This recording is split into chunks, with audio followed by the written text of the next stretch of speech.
Colorectal cancer is the second leading cause of cancer death in Canada. Last year alone, more than 20,000 Canadians were diagnosed with the disease. The Ontario Cancer Plan 2008 to 2011 and the recent launch of a province-wide colorectal cancer screening program demonstrate a strong commitment to preventing cancer. However, real concerns remain regarding access to treatments for the disease. Currently, patients diagnosed with advanced colorectal cancer are being denied access to the standard of care unless they're covered by private insurance or pay for it themselves. Barry Stein is president of the CCAC. Well, the Colorectal Cancer Association promotes screening programs throughout the country. This is an important first step in Ontario and in other provinces across the country. But that's only half of the program.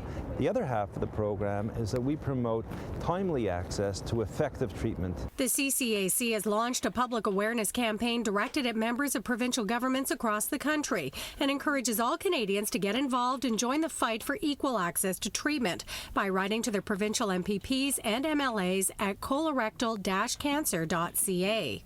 It's quite devastating to be diagnosed with a stage 4 colorectal cancer. It's kind of a double impact. The impact of knowing that you have a very severe illness, and then the impact of fighting to get the proper care.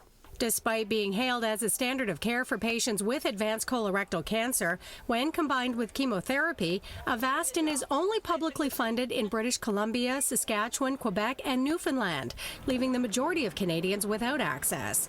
Dr. Jean Maroon is an oncologist at the Ottawa Regional Cancer Centre. Our main role as physicians trying to treat cancer patients is to provide the patient with the most effective treatment. It can be very disturbing when we know there is a treatment that is available that is considered standard of care across the world and that we are unable to provide it to our patient because it is not funded. Avastin is one of the new biologic agents that interferes with the blood supply to a tumor, and therefore it interferes with the tumor growth. In combining it with chemotherapy in patients with colorectal cancer, the tumor does shrink and it does improve the survival of these patients. And I think it's very unfair that on top of that, you have to fight just to get the appropriate standard of care. Colorectal cancer affects both men and women, with 1 in 14 men and 1 in 16 women expected to develop the disease during their lifetime. If detected early, 90% of colorectal cancer cases are preventable or curable. Sherry Dematarco reporting.